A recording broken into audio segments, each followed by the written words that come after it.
Dyslexia is a language-based disability. Dyslexics are challenged in reading and writing.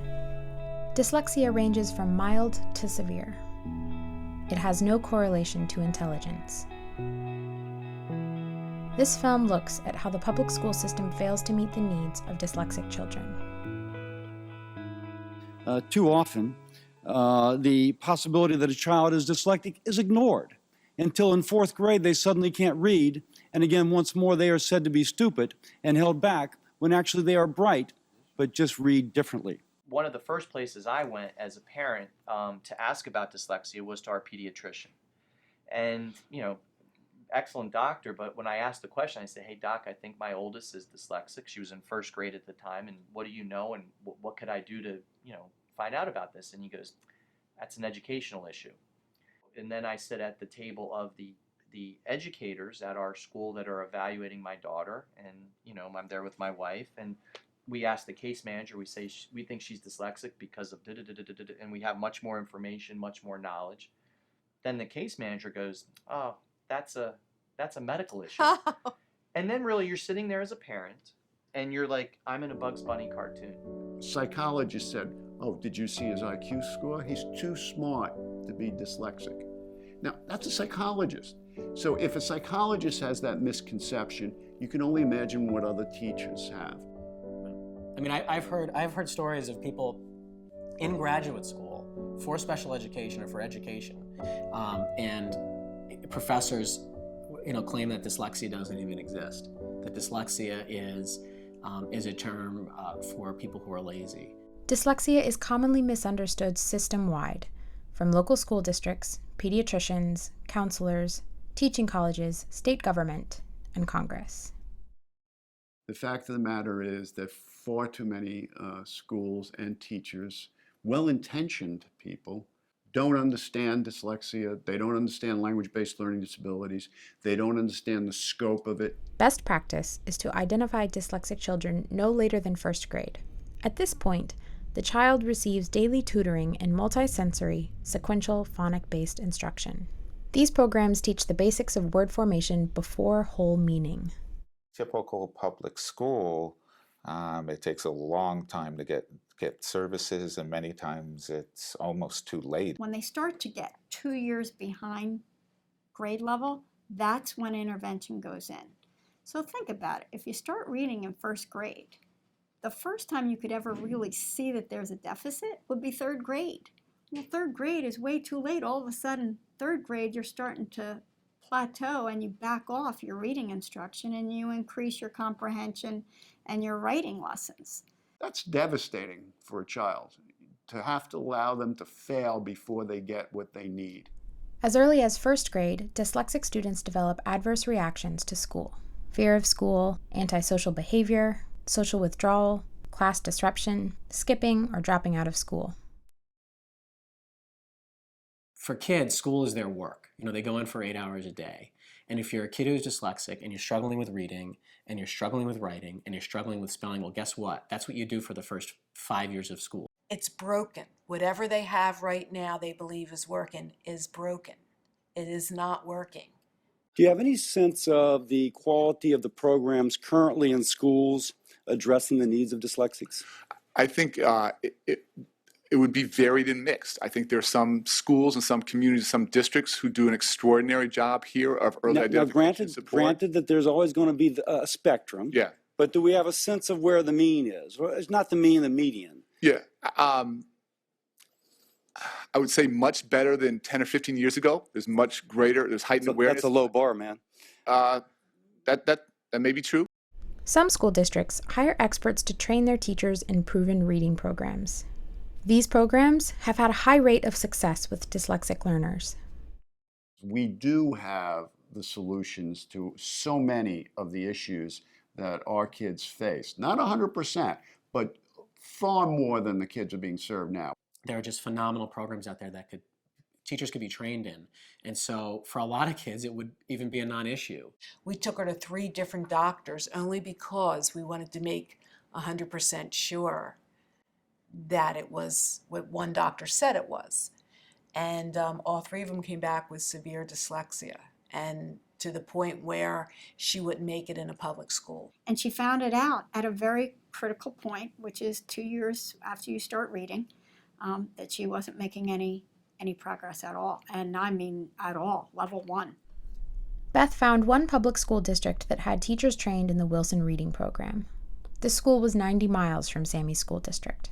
They literally bought a second house in Ocean City so they could qualify for being an Ocean City resident. And Sammy started in my 3rd grade inclusive classroom. And in 1 year alone, she jumped 50% in her reading once she had foundations in the Wilson. And now I know, because I follow up on her, that she's doing everything on her own at the high school. She's an independent reader, and she's reading for understanding, which was the goal all along. Those 19 years in 1st grade when I was standing on my head and trying everything I could think of to get the struggling children, learners to read, I'm like, if I had known it then. I did find in a public school system the answer for Samantha. However, that being said, it's not consistent in the state of New Jersey. There are 3 charter schools in the United States of America addressing the needs of dyslexics. The vast majority of public schools do not adopt these proven dyslexic reading programs. Why wouldn't you use the tool if it was at your disposal? I don't know why you wouldn't use it. I use everything. I would try everything. In April 2015, an amendment was debated in the IDEA budget.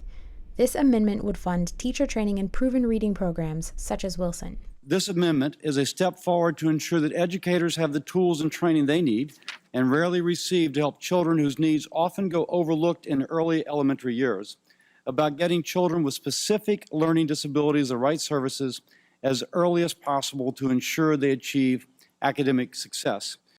Now, some opponents of this amendment are saying that this amendment is about creating special treatment or a privileged class of students. Nothing could be further from the truth. We have a pool of money that we set aside to support kids with disabilities. And that for years there's been effectively a truce among all the different types of disabilities that they're not going to try to put one another first, and they're just going to try to grow the amount of disabilities funding that is there. It is a truce which has left 20% of our children lacking. That's a hell of a truce. And if it's 80% of the kids with learning disorders have dyslexia, my gosh. By the way, I'll point out, there's an Autism Cares Act with over $1 billion in appropriations signed into law last year. This isn't novel that we specify a condition. We did it with Autism Cares. Now, we've heard a lot about local control in our discussions over the past several days. We've all heard it. It seems to me this is something that we ought to leave to school districts. The district or the superintendent or someone will say dyslexia doesn't really exist, or you have to go get a doctor's note to prove that you are. If a parent's child is in a public school district that does not provide a dyslexic reading program, the parent must sue their district in order to remove their child and bus them to a district that does. This can cost a parent $5,000 and most likely more. There are families that don't have access to the resources. They don't have access to even the knowledge on how to advocate for their son or daughter. Many of those families would never even consider going up against a district. If you are wealthy and you have all the resources available, you can send your children to private schools and get testing and evaluations and litigators to help you get what you need for your child. But in the impoverished communities, that's not an option. If you're from a wealthy family, you take your child out of the public school, you pay $10,000 to $50,000 a year in tuition, and you have your child's needs met. This is not about that wealthy family who can pay that tuition. It is about the middle class and lower income family who are otherwise stuck with a child who shall never read well unless we do something such as this. What is the cost involved when a child slips through the cracks and does not know how to read and can't get a job? Is that one of the individuals that stay unemployed? Is that one of the individuals that ends up in our prison systems? Where does the cost end? You don't graduate from this high school in this country, you're lost. It's an absolute disaster, economically, socially, emotionally, in every way. we have the ability to turn that around for a large number of kids. And so if everybody has the right information, the teachers at least understand what it's about. They can understand the research behind it and actually get techniques that are tried and true that work with kids. But without that, everybody's kind of coming up with their own plan of what they think they should do rather than what we really should do. Without a central voice to champion these children's needs, dyslexia will remain unsolved. By decentralizing dyslexia to school districts, Washington is essentially violating the civil rights of millions of American children. Children are entitled to a free, appropriate public education. And every single one of those words is important. If you're the mother of a kid with dyslexia, which is 17.5% of the general population, and maybe as high as 50% of those reading below grade level, you're thinking, what is Congress talking about? This acknowledges that there is a scientific basis for dyslexia. It is not about passion, it is about facts and scientific evidence. And with that scientific evidence, there are now specific curriculums that will address that. Senator, I appreciate your passion on dyslexia. I think it's something we all understand, but I think in singling it out in an amendment like this and setting a preference stated in our legislation, it does a disservice to all students with disabilities, and I oppose this. Mr. Chairman, can I respond?